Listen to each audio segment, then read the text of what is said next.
We have the money. It's all of our savings. Please keep Sally safe. Meet me at the drop point in 20 minutes! Did you say 20 minutes? That's not gonna work for us. Are you kidding me? I've got your kid, lady. You do not want to F with me. I just started a new job and I can't rock the boat. Take a sick day. Taking time off makes you look less dedicated, and they punish you for it. That's how you get everyone else sick. Businesses can't do that. Hey, I'll do it. Have you never worked in an office? No. Right, yeah. Yeah, no, kidnapper, yeah. You're right. Long hours, but it's very rewarding. Oh, hon, do you think you could grab her? No, I can't get off of my shift on such short notice. Oh, it's one of those jobs. Yeah, those are impossible to get out of. Wow. Well, there's really no point in me keeping your kid if you're not going to pay the ransom. So, why don't I just bring her back to you? We'll call this a mulligan. Oh, okay. Actually, she has a doctor's appointment, and it would be great if you could take her. They're impossible to reschedule. Fine. This whole system is broken. Sorry, not mad at you. Redirecting my anger at the wrong place. I'm sorry. Okay, have a great day at school, Sally. Sally, be nice to the kidnapper. I love you. Bye. Hey, kid. What school did you say you go to again? PS 119. Oh, yeah, PS 118. I kidnap a lot of kids from there. I know.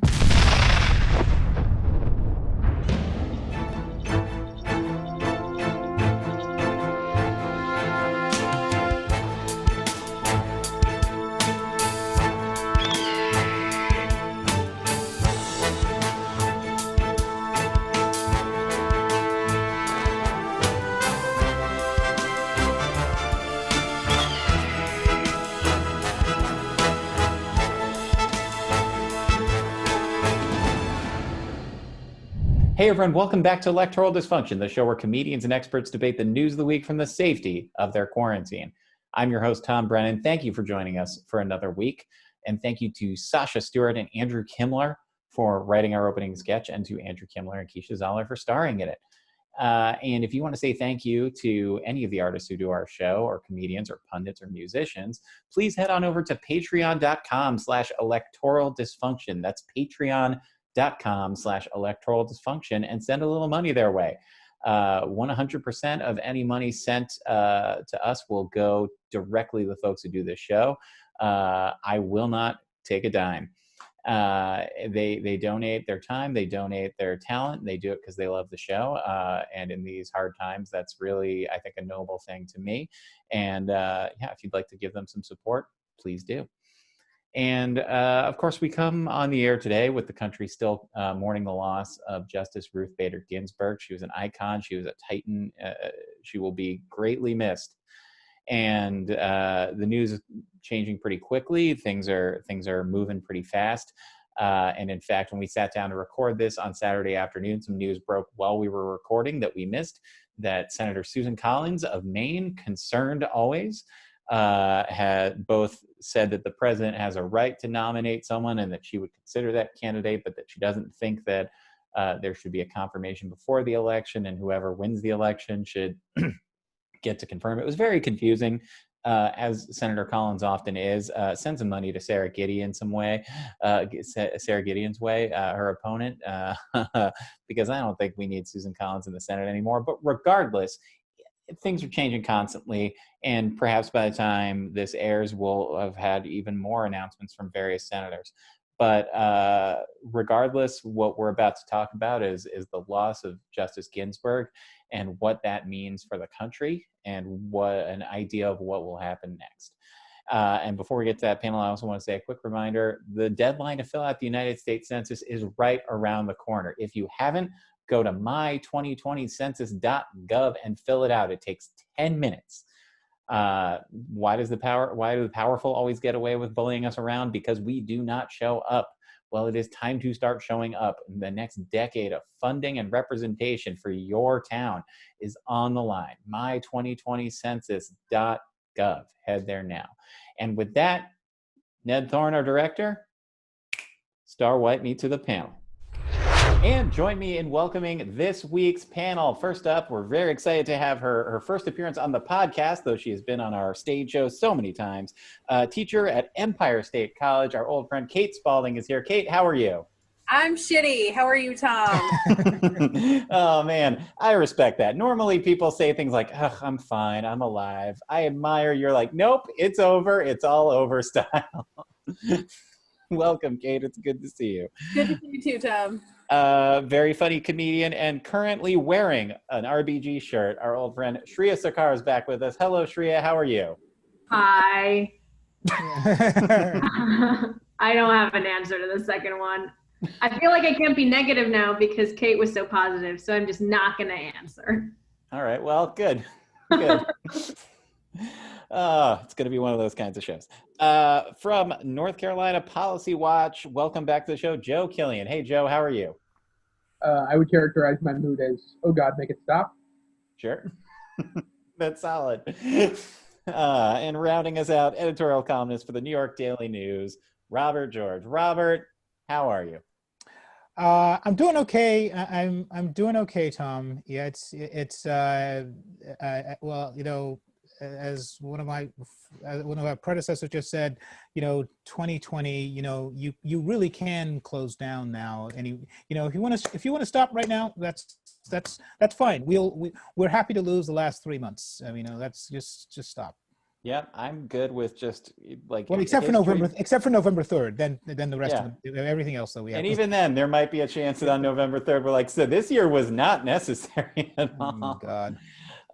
With that in mind, of course, we are recording this on Saturday afternoon. The news broke late last night that Ruth Bader Ginsburg, Supreme Court Justice, icon of the left, icon for women, a great legal mind, passed away at the age of 87.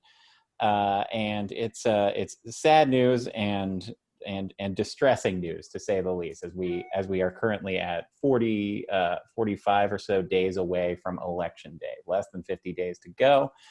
The immediate response from the political world was an outpouring of grief, followed by the Senate Republicans vowing that they would nominate and confirm a selection from Donald Trump as soon as possible.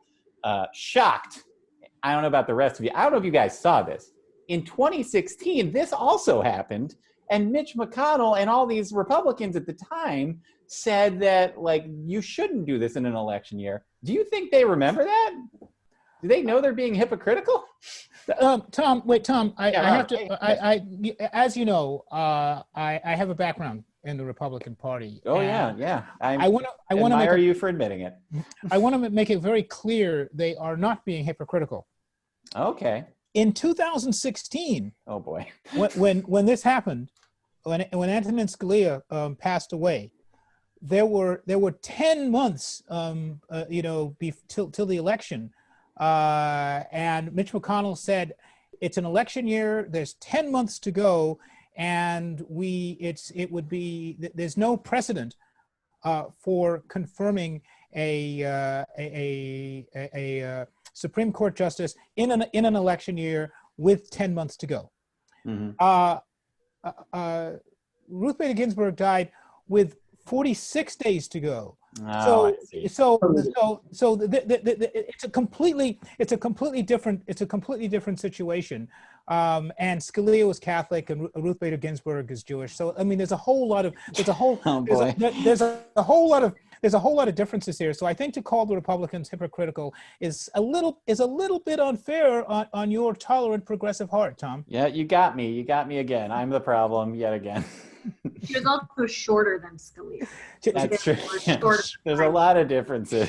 Shorter than Scalia, exactly. But of course, as we know, they were good friends, and that's not a joke. That is, they were. Yeah, they rode a camel together. That's right. You ever ride a camel? It's like really hard. You're very vulnerable. I would not do that with just anybody. It is and you've got two justice humps on those camels. That is kind of different. It is my utmost hope that there is an afterlife, and that Ginsburg and Scalia are at the opera right now, and it is an opera she loves and an opera that he hates, and his chair is too small and her chair is perfectly comfortable. That is what I hope is happening right now, because I'd like her to see her friend again, even if I don't care for him. So let's talk first about the impact of Justice Ginsburg. She was, I believe, she's the second woman to join the Supreme Court. huge, and whose entire life story, I think people have said yesterday, they made the point if she had never made it to the Supreme Court, she would still be one of the most influential figures in the history of justice in this country.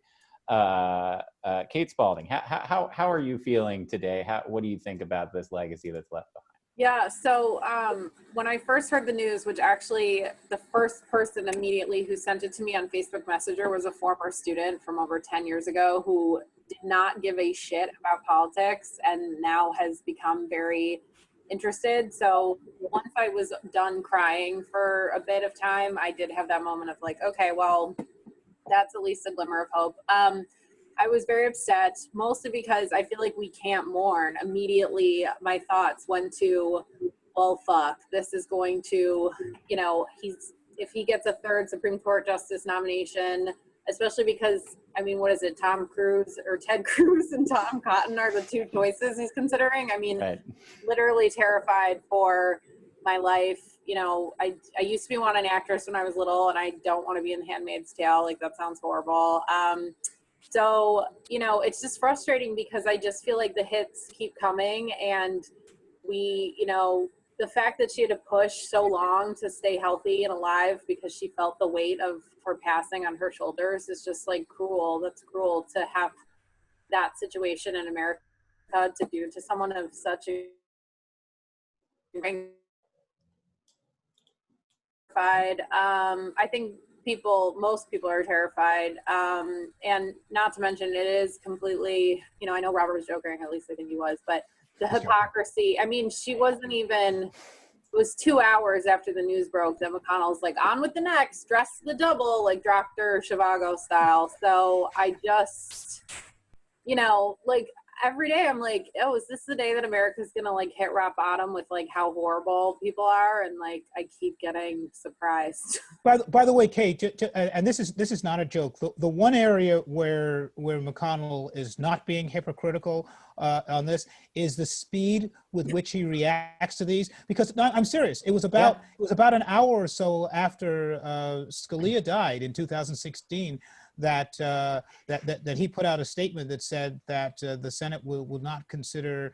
The way he phrased it was the American people should decide on the direction of the court, and he put that statement out like an hour after Scalia died. So he is consistent in his speed on what he's going to do when it comes to the to making these selections. And you got to give him credit. At that point in time, he had just finished killing Scalia, and he had to figure out how to get either Biden or Obama's fingerprints on the pillow, and then put that statement out. That was a busy night for him. He's an old guy. Shreya, I'd like to turn to you as well in terms of the loss of Justice Ginsburg. Just your thoughts immediately here in the 24 hours after. I actually found out, I had like just signed off from work and I was like starting to make dinner, and I think I actually got Kate's email, and like that's how I found out. She like responded to her like group email thread thing and was like, oh, I just got this news. And it was before all the like news notifications popped up too, and I was like, oh my God, I just need some food in me. Like, I did not need to come across this. And it was, I don't know. Yesterday was so bizarre because I was like, I like turned into a zombie. Like, it was very hard to like enjoy anything. And it's weird because I feel like we have this like tendency to like almost martyrize people, which I totally get. And I think recently I was like, there are valid criticisms to be made of anybody, no matter how good they are. And I think RBG is no different. Sure. But they're just, the sheer stakes that surround her death are so huge that it's absolutely gutting. And there is just this like sheer dread that has filled me since like yesterday. And I think right now in my grief process, I'm stuck in there are so many things that I could be doing, and I'm paralyzed by what I should be doing, so I'm not doing anything, and now I feel useless part of the process. Yeah, It's rough. And it's especially rough because I know so many people like, what can we do in the Senate? Like, well, we'd all need to be elected to the Senate to do much of anything. Right. Like, and I don't think Chuck or Kristen are retiring anytime soon, so I can't run. Joe Killian, your thoughts on the Well, I mean, loss? sadly, I think that when it happened, I um, of most of the people that I know, I think I had like the least reaction because I just thought to myself, well, this is exactly what I thought was going to happen when Trump was elected. I mean, she, my wife said when the news came across, she said, "Do we know what she died of?" I was like, being in her late 80s and battling cancer since the beginning of this presidency. I mean, like, and I just thought, I thought, well, of course he's going to get through. Like, and I agree that I feel really terrible that we're not really getting a chance to mourn and talk about her legacy so much before we're right in the middle of this big political fight over how to replace her. And also, I feel terrible that I've seen a number of people say, like, well, she should have just retired under Obama and then this wouldn't be a problem. And I just think to myself, like, if you think this woman worked her entire life, accomplished everything that she did, and then failed the country because she didn't retire when she, you know, before foreseeing a Trump presidency, then take a nap. I mean, it's really rough and terrible to just be, thrown into this terrible conversation on top of losing this woman. But by the way, I'm going to be, I think I'm going to be that guy when I say this. I think almost all of the critics on the left who have had issues with Ginsburg not retiring in 2014 or 15 or whenever she was supposed to retire. Somebody yesterday said, well, she should have retired in 2009 or 2010 when we had a Democratic Senate and all this other kind of stuff. I think almost all of them have been men. And by the way, white men. So, just STFU, this is just not, this is not, I mean, now from what I've read, her hope was to retire in 2017 to have her replacement selected by the first female president. And, so obviously that was a bet or a guess that all of us got wrong, or I should say many got wrong. So, it is what it is. Yesterday, I got the news. I was getting ready to go on a local news broadcast. The New Yorkers know New York One's Reporters Roundtable on Friday night. Fancy. And I was being asked to. The main topic was going to be the fiasco involving New York City schools reopening and so forth. And just as the anchor was getting ready to go to me, the flash comes up on my phone, and it's from NPR. And NPR, because of Nina Totenberg and so forth, is really locked in on Supreme Court news, and it came across. And I hadn't seen it from AP or anywhere else yet, so I had to double check, because I realized if I was going to say. And it was the moderator of the show, and we were rolling live. The moderator of the show had clearly not heard about it yet. So I was trying to figure out, I said, oh, yes, this is going on with the schools, blah, blah, blah. And oh, by the way, the Supreme Court justice just, so, but as it happened, like about 5 minutes into it, he starts talking to his, we were in a commercial break, and he's talking to his producer, and they got the news, and we ended up rolling over and starting to talk about that. But it is, as Joe said, it's not surprising given how ill she's been over the last year, and it is rather sad. At least. Just before we started recording, Tom pointed out, this is the third high-profile death that we've had on a Friday night, and when we've ended up having to talk about this, from John Lewis, Chadwick Boseman, and now Ruth Bader Ginsburg. In those previous ones, because of the circumstances, I know, as Tom also said, all three by cancer. In those previous ones, there was an ability to kind of step back and mourn and have a discussion of their lives and their crafts and their roles and so forth. And unfortunately, because of 2020, because it's an election year, because of the circumstances that we're in, it's full speed ahead, fast forward to the to the political fight and the political stakes, and which is sad, but completely and totally predictable. It just took the last 10 minutes to realize, like, I didn't know people were saying she should have retired earlier, which is enraging because women get paid less. So who the fuck are you going to tell to retire? Excuse me.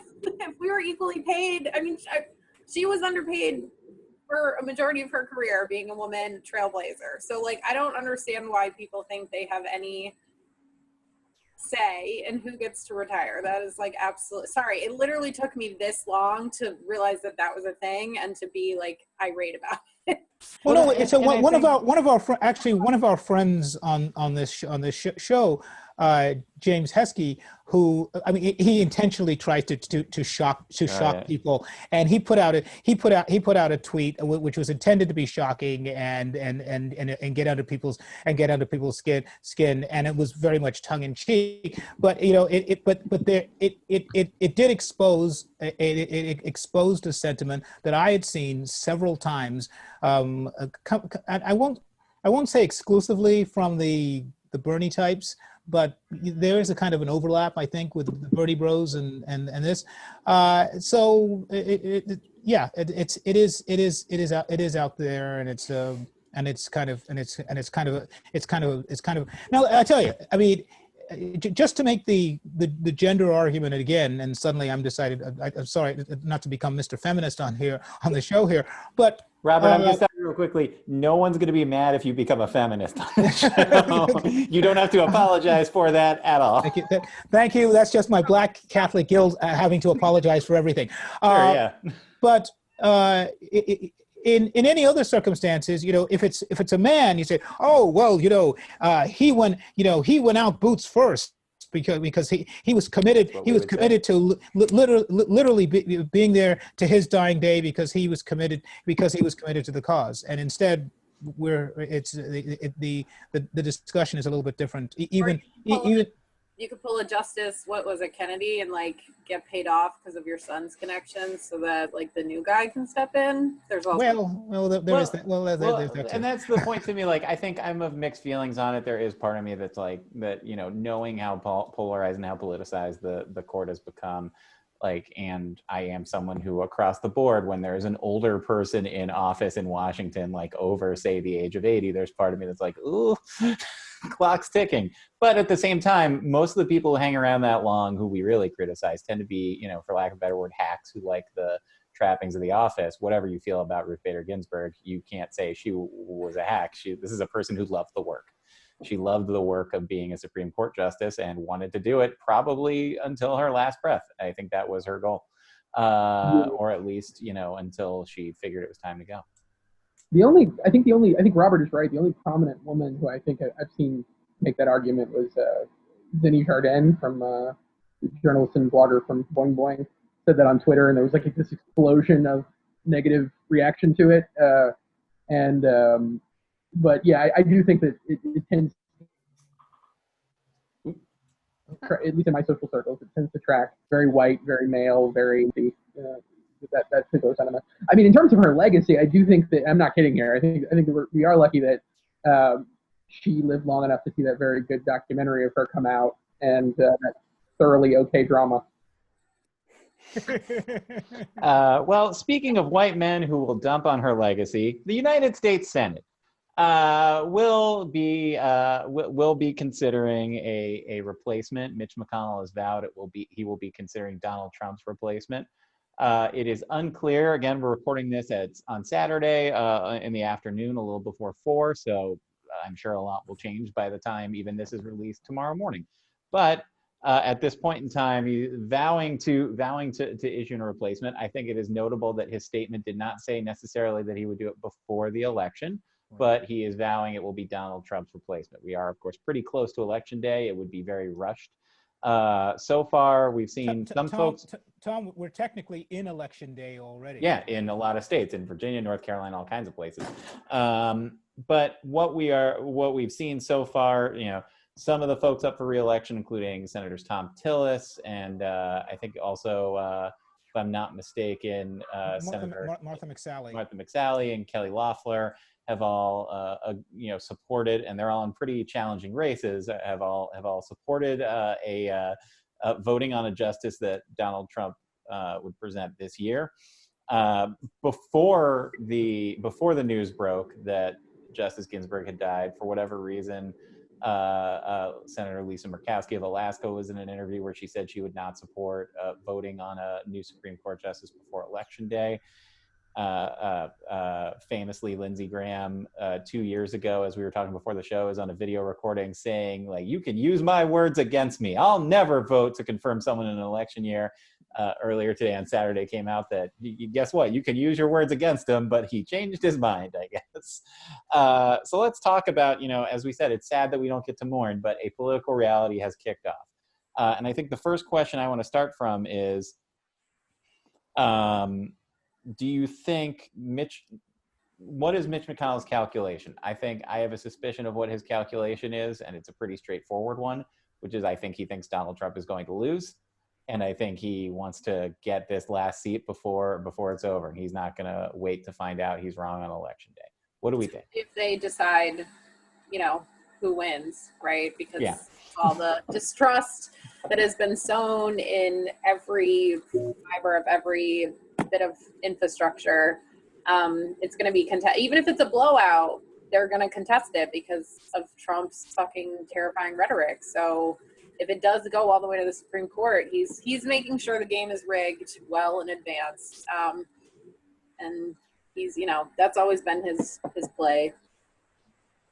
I think it's still to be determined in exactly how this plays out. There will be a Senate vote on a Donald Trump nomination. What Mitch McConnell is doing probably right now, even as we speak, he's getting the temperature of all of his Republicans. As you said, the Lisa Murkowski statement is out there. Again, it was before RBG died. Romney is supposedly very reluctant to have a vote, and he of course has become he's become almost the new John McCain, as being a permanent thorn in the side of anything that Donald Trump does. So that's a factor in there. Susan Collins is in an incredibly tough race. She is arguably the person who. She's probably second only to Ruth Bader Ginsburg in being upset that this happened right now. Awkward phrasing, I'm sorry, but it is the case. That's a pretty good joke. I liked it. Cory Gardner is also another wild card. So Mitch McConnell is talking to all these people and trying to figure out exactly what the timing is, because there is a way that Donald Trump can make the nomination, and then because there are a number of factors that are going on here. One of those factors is McSally, Gardner, Collins, Tom Tillis, which you also mentioned. All of these people want to be, to the extent that they can be, to be on the campaign trail in their states. I'm not sure if any of them are on the Senate Judiciary Committee. Lindsey Graham, of course, is. Yeah, Lindsey Graham, of course, is the chair there. Lindsey Graham is in a tough fight, and if he had to balance it, he has to figure out: is it better for my Senate race for me to be chairing this very contentious hearing, or to be back in South Carolina and campaigning? So there's a lot of things that are going on there, and I think personally that McConnell is leaning towards, okay, bring the nomination on, and we are going to let the process play out, hearings and so forth, and then schedule a vote after the election in a lame duck. And if he rams it through in a lame duck, will Democrats be enraged and furious and et cetera, et cetera, et cetera? Will they be able to stop it? No.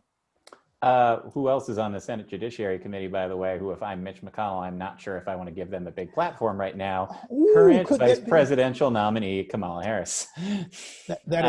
Who you may recall tends to do pretty well in those situations. Yeah, I think I would also add to the names of the senators who you mentioned, Lamar Alexander is retiring this year, and he is a big, he's definitely got a little bit of a, like, I don't want to undermine the Senate, but also he's a good soldier for the Republicans. So I could see that being at least a voice that says, let's do this after election day. Generally speaking, with the notable proviso of the election, the election seat dynamics, this is almost an exact replay of impeachment. So you're going to have, and you've got, it's many of the same players that would be considered swing votes: Romney, Collins, Murkowski, and so forth. And you've got people like Alexander who are considered, institutionalists.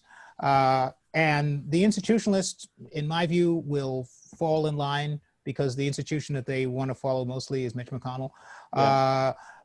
So I think Alexander will fall in line. Chuck Grassley, who I think previously had also said that he didn't like the idea of an election year vote, would also probably fall in line. But as I said, the wild card are those senators that are up for re-election. Yeah, I think Robert is right about that, and frankly, other than Romney, I wouldn't be surprised if everybody falls in line. I think Romney has just decided that it's his brand to, as you said, be the new John McCain and hope that, he's going to be a Republican nominee in the future after Trumpism is, an unfortunate and uncomfortable memory. But everybody else, I would be, I plan on, in my head, on them falling in line. And not only that, but I also think that, like, that whole lame duck session plan, I think that not only is that the plan, but it's probably been the plan. Ruth Bader Ginsburg was 87 years old. She's been dying of pancreatic cancer for long enough that, they weren't scrambling on Friday night. Oh my God, what are we going to do? Like, they've been, this is a contingency for which they have been planning. Yeah. But I'm still frightened that the plans are Ted Cruz and Tom Cotton. What? Oh, by the way, I think you had accidentally said Tom Cruise, right? This just came out. This is the funny He's thing. On the list. Tom Cotton, if I believe, I know he was in Afghanistan. He may have actually been a pilot in Afghanistan. So oh God, what's the movie? Top Gun. So if you did morph Tom Cotton and Ted Cruz together into a Tom Cruise, you really could actually get Top Gun. It is a possibility. By the way, I want to say it's the official stance of this show that neither Tom Cotton nor Ted Cruz remind me of Tom Cruise and Top Gun. Neither a lot of T words there. A lot of T words. Neither of them are going to be neither of them are going to be the nominee. Apparently, the name that has zoomed to the top. I see what you Robert. Oh, thank you. Zooming. Nice and actually, pilots. Oh, you did? Come on. It comes. Sometimes it comes out accidentally. I believe her name is Barbara Logia. She is an appellate judge out of Florida. She's Cuban American. So I will tell you, if RBG had died like 3 or 4 months ago, the one that they had been talking about for years, Amy Barrett had been. Which Trump had basically himself had said, she's the one I'm saving for Ginsburg. But with Trump trailing in the polls in a number of swing states, particularly Florida, a Cuban American who I think she was confirmed at the appellate level 80 to 15 or something like that, which means she got a lot of Democratic votes. That would be a very, very canny pick. And even if the Democrats want to vote against her, they have to figure out a way to do it in a way that's not going to tick off a whole slew of Florida voters. So we'll see how it plays. We're talking about how it plays. I guess I'm curious. I think the immediate reaction everyone has, like, oh, I saw on Twitter at least, was this is good for Trump. This helps, this change. It certainly changes the dynamics of the election, but I'm not clear how, I guess, the argument that this immediately helps his candidacy. I don't think it's good for Trump. I mean, sorry, I interrupted you. Please, finally. I live by myself now, so there's no one to interrupt. So I'm like looking. I'm just like, okay, great. I can interrupt a man. Wonderful. Sorry, love you. Okay. Hey, if ever there's a day where you've earned it. Exactly. No, I read that, the donations have just been pouring in, and I don't think this is good for Trump. I think this is, again, I don't know how anyone who's like remotely disengaged or on the fence about the stakes could be about that, but I feel like this is just, again, another reminder of like code red, like ship is sinking, like massive, massive, massive trouble. Do whatever you can. And to Sriya's point, it is hard because there's so many different things at all times that I also get completely overwhelmed, but the donations are pouring in. So I think, and especially replacing someone of what Ginsburg stood for by someone like Trump, I think this is actually not good for him at all. And I still wish he was with us, but I don't think this helps him. I don't. I think it's going to piss a lot of people off. Can I offer a completely opposite? Yes, you can. I think part of the dread I'm feeling is because I think this is fucking fantastic for the exact reasons you laid out, because of what Ginsburg stood for. One of the things she's really tied to is abortion. And I think for someone like Trump, who relies really heavily on being able to make grandiose promises to his base, this is a clear-cut example of when he can be like, this is our chance to do away with abortion in this country. I'm going to put the most pro-life judge I can find, like, vote for me so I can put unborn babies, first and foremost on the Supreme Court's agenda. And people are going to fucking fall in line for that. The one thought that has to come into mind is that for at least, close to 35 years, maybe even going back as far as 50 years, judges, particularly Supreme Court judges, have been a far, far higher priority for the right than they have for the left. Cool. And I as Tom always points out, that I'm so much older than you guys. Mm-hmm.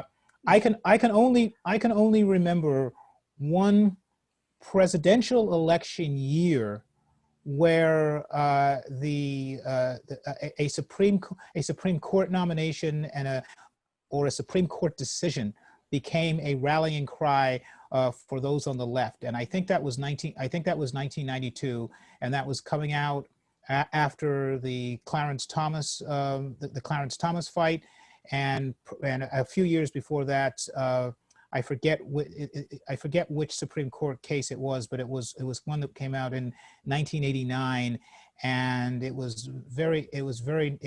had some restrictions on it, and it just very narrowly. It basically very narrowly sustained Roe. So those two combinations caused a lot of powered up a lot of the Democratic base.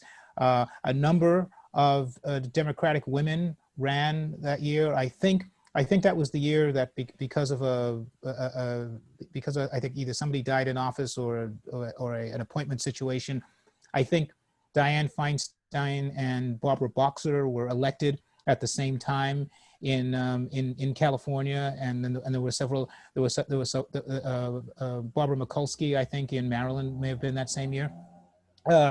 So I think she that was already in, but she got reelected. I think. Yeah, but that was one of the rare years where with the Democratic base got really fired up over a Supreme Court issue. Apparently, the exit polling showed in 2016 for voters where the Supreme Court was a major issue, like a top three issue. They broke to Trump 2-1.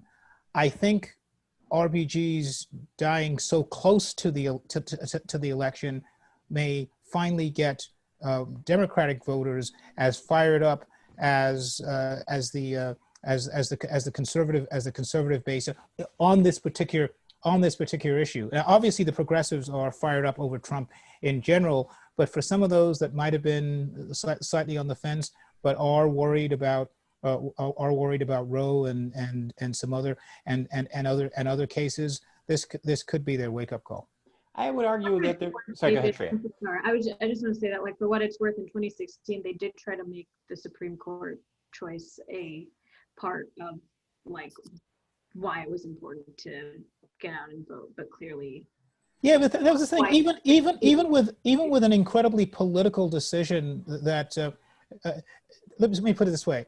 I follow politics fairly closely. I didn't see. The rest of us don't. Well, no. I know you didn't mean it that way. I'm sorry. Yeah, no, I'm sorry. You know, but I didn't see Democrat. I didn't see progressive pundits or Democratic elected officials every time they go on television, waving the bloody flag of Merrick Garland, or I mean, it was. This is what I mean. If you go back over several decades, conservative pundits, Republican officials will bring up not just Roe v. Wade, but they'll bring up Robert Bork. They'll bring up these people who never even were nominated to the Supreme Court, but basically got their legs chopped off at the appellate level, like Miguel Estrada and things like that. There is a level of grievance politics around Supreme Court nominations and decisions on the right that is nowhere near closely reflected on the left, and you can really generate energy in your base on that particular topic. Instead, on the left, you see, we dodged a bullet when Roberts flipped on abortion the last time around, and oh wow, we got a nice surprise from Gorsuch on an LGBT topic, and then they just kind of go about their life. When Roberts and Gorsuch make those kind of decisions, it seethes in the heart of conservatives. It makes them even more energized to make sure that they get more conservatives on the bench that are even more consistent votes for them. That's the kind of level of enthusiasm, the difference enthusiasm that I'm pointing to.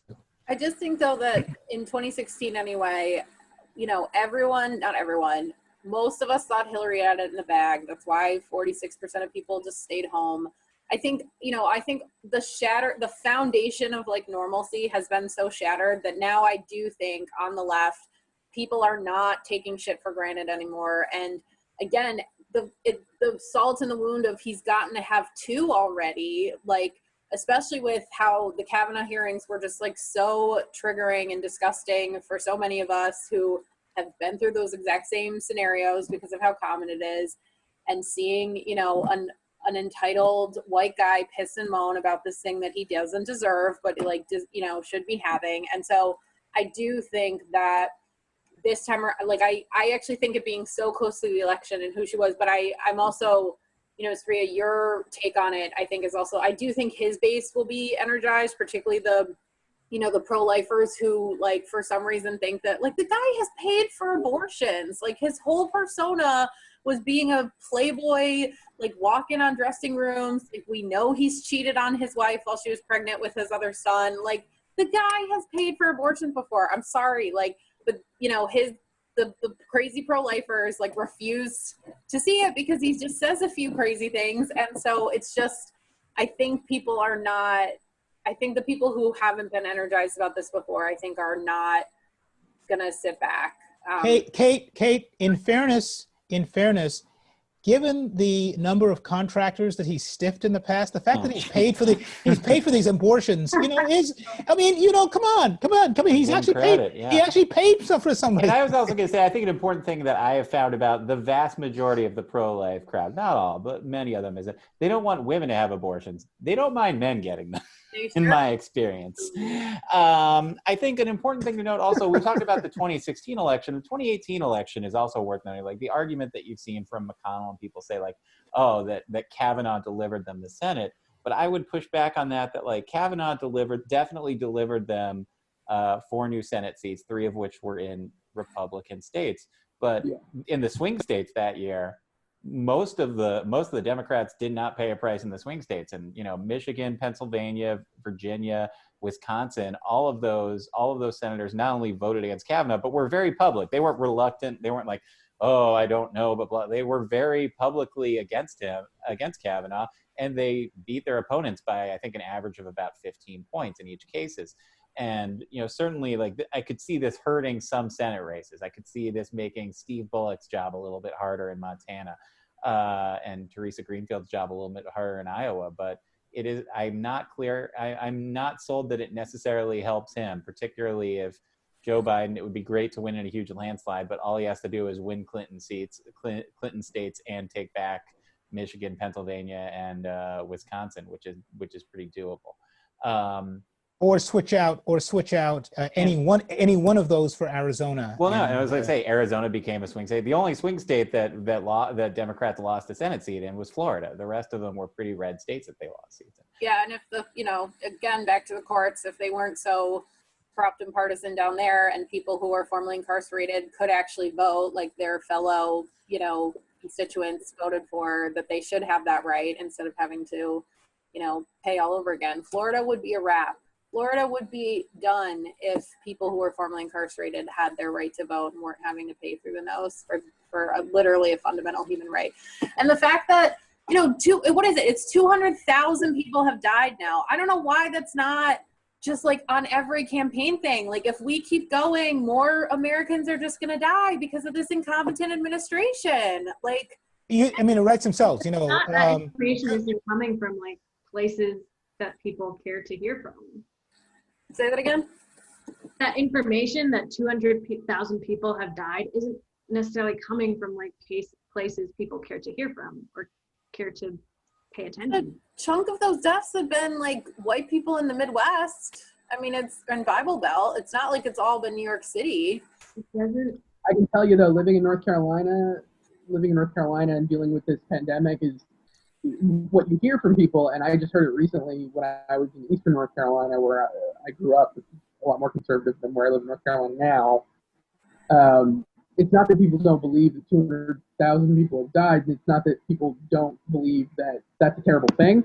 It's that they've convinced themselves that, this is just shit happens. And, could they have done anything about it? Well, what we could have done is not shut down all these bars and restaurants, and then these places wouldn't be going out of business, and people wouldn't be done.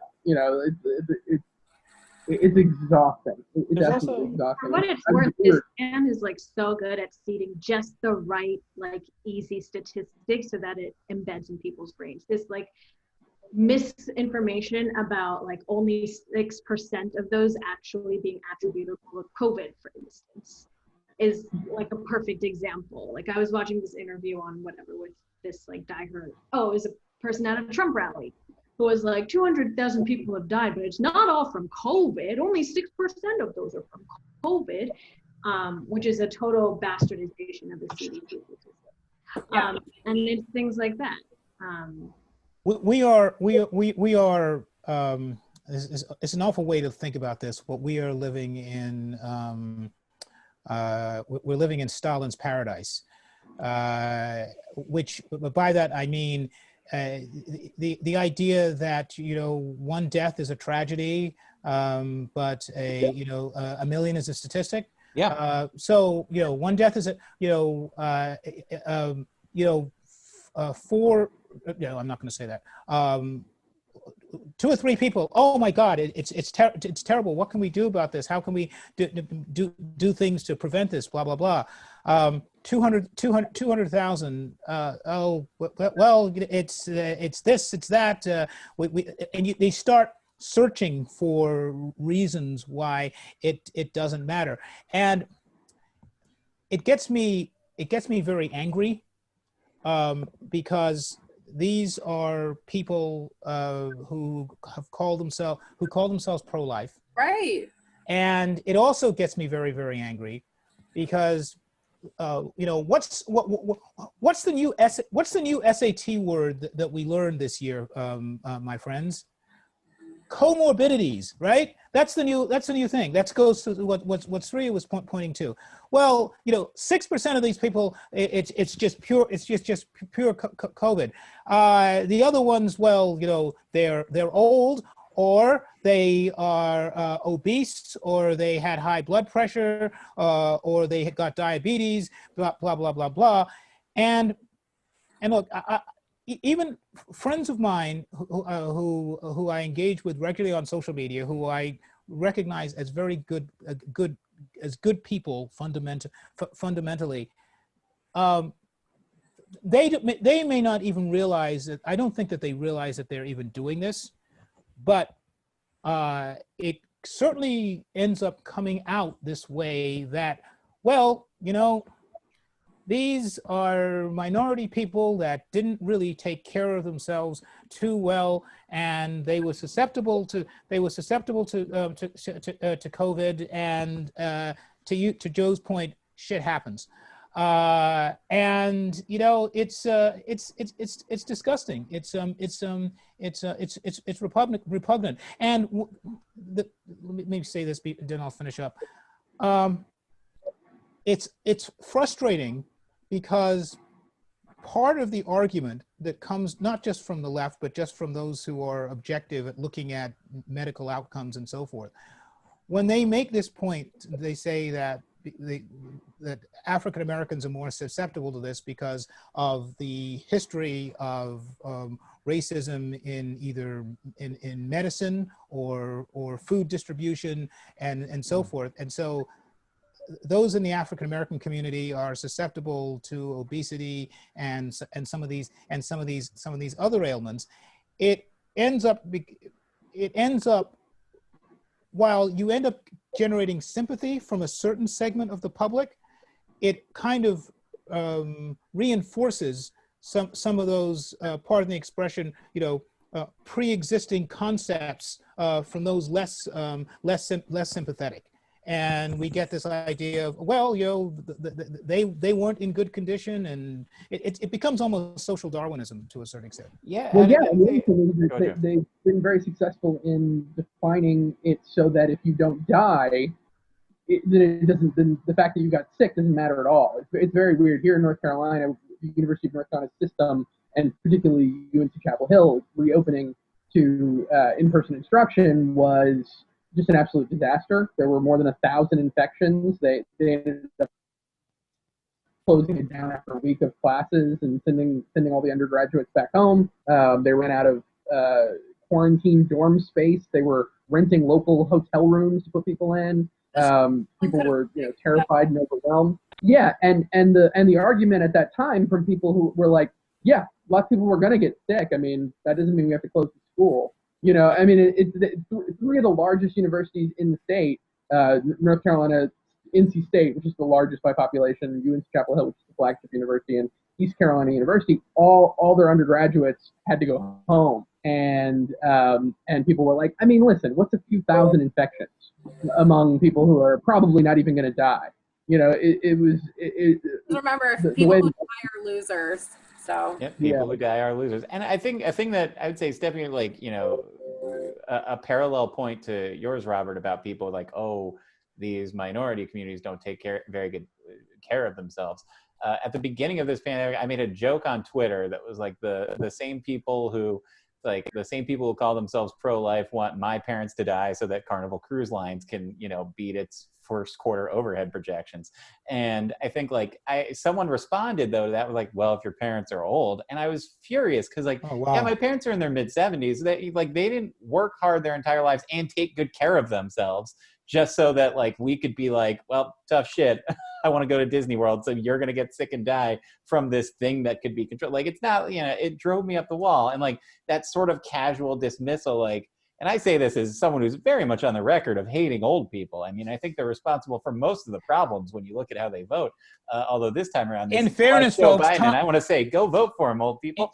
In fairness, folks, Tom also hates young people, hates kids as well. So Yeah, I mean, he and those has a people in balanced the life. middle don't care for them much at all. And basically anybody who likes the Carnival Cruise too. I mean, yeah, and anyone who goes on a Carnival cruise, anyone who doesn't go on a Carnival cruise, it's a long list. But it's crazy to me. It's one thing if we're saying you'd think that we were a poor, destitute country the way people responded. We have to ration these things. We didn't. We have all the money in the world. We have everything. We had enough ability to handle this the right way. And I completely understand that. I would even give the Trump administration some leeway that this is an unprecedented set of circumstances and any responses could have been wrong and made mistakes along the way. But no response is what they chose, and it makes me so denial, flat out lying and denial of response. Yeah, it was 10 years ago. It was 10 years ago when the Republican objection towards Obamacare was that it would lead to death panels, right? Yep. And these people are now saying, well, Tom's parents are old, and these people are fat, and these people over here are well, they've got diabetes because they ate this and that and blah blah blah. And I mean, and the thing is and not all of them are complete hypocrites. I mean, another person a friend of mine, but go on. And I will happily tell them they are. Well, no. What the point I was going to make was that somebody who's been a follower of mine since I did my blog, 15 years ago, and brag, why don't you? And I've had friendly conversations with him. He makes he jumps on the comorbidity bandwagon and basically says, well, if somebody hasn't taken care of themselves and they're obese, and he said, look, and I'm a fat guy too. If God has decided my time is up, my time is up. I mean, there is a no. Joe was just talking about. I mean, he's grown up around and probably lives with people that do have. There's this weird intersection sometimes between where the ultra religious and the social Darwinists somehow kind of overlap, and they make a rationalization that, well, God gives us a certain amount of time on the earth and blah blah blah, and we have to go when we have to go. There was a clip on it, I think CNN at one of Trump's rallies. They said, why aren't you wearing a mask? And he said, well, if I have to go, I have to go. It's time to open up the country. There's a really good book on this called Dying of Whiteness that goes through 3 case studies, guns, healthcare in, I believe it's Tennessee, and the school systems in Kansas. And again, it's, religion plays a big thing, but honestly, the refusal to let go of whiteness and what that means and the privileges that come with it literally cause people to vote for their own deaths. And they get sick and they die and they don't friggin' care. But as a chubby, thick white girl, I can say, first of all, it doesn't only impact people with weight. That is a misnomer. There's tons of information about, marathon runners getting sick from it. Anything that fucks with your breathing it does not matter what comorbidity is. If you didn't get that thing that messes with your breathing, you would still be alive. Like, I just don't, this is what drives me crazy about, you know, the conspiracy theory and the anti-vax movement and all of these things that have just made people like think that certain things are just not hard science anymore. And like now we just live in this constant like gray area of just every like other sentence from certain people is like you're being gaslit, and it's just exhausting. And this is why I lay in bed all day watching Love Island, because I have no other capacity. By the way, Kate, I hope you realize I wasn't saying I was ascribing. This is what these people are saying. Yeah, just I know not. On the eighth day, the Lord said, "Freedom, not shutdowns." Okay, it's a very popular sign out on Morris Park Avenue here in the Bronx. I think that's what we're going to call it for this week. Thank you very much to our panel. This is a wonderful conversation. Thank you very much, Kate Spalding. You're welcome. Thanks for having me. Oh, it's good to see you again. Thank you very much, Shreya Sakar. Thank you. Thank you, Joe Killian, for joining us. Thank you. And thank you, editorial columnist for the New York Daily News, Robert George. I like to give the full credit and title so that people know where to send their and also, as always, a quick thank you to Joanne Harris for the show theme song, Kevin Scott for the show animation, to Declan Shalvey and Jordy Belair for our electoral dysfunction eagle art, and to my buddy Ned Thorne for helping me to put these together every single week. Now, playing us out this week from the great city of Charlotte, North Carolina, one of the best voices I've ever heard live. Her real name, you've seen her on this show before, Jamelia Patah, but here she is as one of her terrific characters, Bubba Moo. You can find her on Facebook at the Bubba Moo Diaries. Ned Thorne, star wipe us down to Charlotte. What is this thing? This new technology's driving me crazy. Where is it? Ooh, okay. Oh, there it is. Okay. All right, so we're rolling. All right. Hello there. I am Dame Bubba Moo, Hunter Tetrazzini Franklin Peters Onassis. And I am so thrilled to be singing for you today with electoral dysfunction. Thank you so much for having me here. And I must say that we've been quarantined for several months, and I haven't been able to use my lovely pianist, Nia, to play for me. Therefore, you must have to bear with me as I play for myself on this horribly untuned piano. I tell you, Nia would do everything for me. She played for me, she tuned my piano, she walked my dog, bought my groceries. Oh. But anyway, I would love to sing for you this lovely piece that I would sing in my younger years when I was living in New York, and I'm sure you will know it when you hear it.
Something, and I'll be a thing that you're something.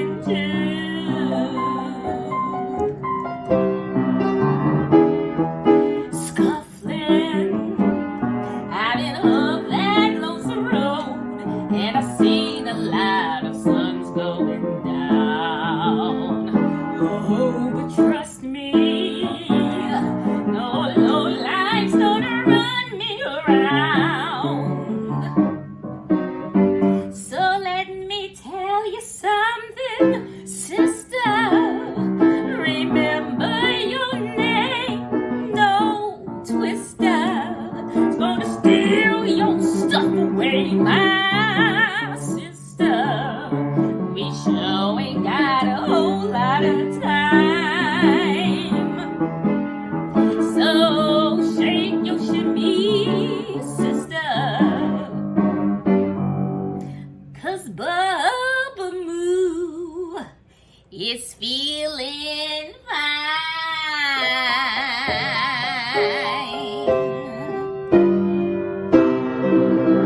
Oh, yes. This is wonderful. Now, let's see. How do I turn this thing off again? Now, what do I do?